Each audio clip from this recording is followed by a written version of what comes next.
Big boss Telugu season 8లో shocking elimination జరిగింది. ఎవ్వరూ ఊహించని విధంగా రెండో వారం శేఖర్ భాష ఎలిమినేట్ అయ్యారు. మొదటి వారం బెజవాడ బేబక్క ఎలిమినేట్ అయినప్పుడు కూడా ఎవరూ అంతగా రియాక్ట్ కాలేదు. కానీ రెండో వారం శేఖర్ భాష హౌస్ నుంచి బయటకు రావడం పట్ల చాలా మంది బిగ్ బాస్ను ప్రశ్నిస్తూ కామెంట్ చేస్తున్నారు. అసలే బిగ్ బాస్ హౌస్లో తెలిసిన ముఖాలు అంతగా లేవు. హౌస్లో గొడవ పడుతూ అప్పుడప్పుడు కామెడీ చేస్తూ శేఖర్ భాష మెయిన్ కంటెస్టెంట్గా కొనసాగుతున్నాడు. ఈ టైంలో ఆయన్ని హౌస్ నుంచి పంపేయడం అందరికీ షాక్ ఇచ్చింది. అయితే శేఖర్ భాషను బయటకు పంపేందుకు ఓ కారణం ఉన్నట్లు తెలుస్తుంది. తాజాగా ఆ వార్త నెట్టింట వైరల్ అవుతుంది. ఈ సీజన్ ఇప్పటికే 2 వారాలు పూర్తి చేసుకుంది. కానీ అంతగా అలరించడం లేదు.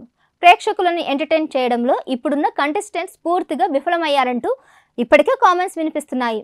ఇప్పుడు శేఖర్ భాష కూడా హౌస్ నుంచి ఎలిమినేట్ అవ్వడంతో బిగ్ బాస్ లవర్స్ ఫైర్ అవుతున్నారు.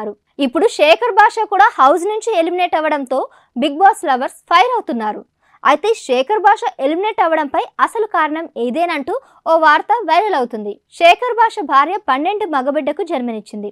తన భార్య డెలివరీ కావడం వల్ల శేఖర్ భాష హౌస్ నుంచి బయటకు రావాలనుకున్నాడట. దీంతో ఆడియన్స్ వేసిన ఓట్లను పక్కన పెట్టి బిగ్ బాస్ ఆయన్ని హౌస్ నుంచి ఎలిమినేట్ చేశారు. అయితే విషయం ఇది మాత్రం కాదు. లావణ్య రాజ్ తరుణ్ కేసుకు సంబంధించి అప్పట్లో శేఖర్ భాష మీడియా ముఖంగా అనేక వాదనలు వినిపించారు.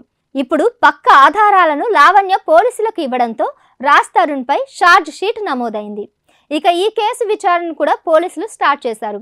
ఈ కేసు విషయంలోనే శేఖర్ భాష బయటకు వచ్చాడని పలువురు అంటున్నారు. త్వరలోనే పోలీసులు శేఖర్ భాషను విచారించే అవకాశం ఉందట. ప్రస్తుతం ఈ విషయమే సోషల్ మీడియాలో వినిపిస్తుంది. మరి శేఖర్ భాష లావణ్య కేసు విషయం పైన బయటకు వచ్చాడా లేక తన బిడ్డ కోసం బయటకు వచ్చాడా అనేది తెలియాలంటే ఇంకొన్ని రోజుల వరకు ఆగాల్సిందే.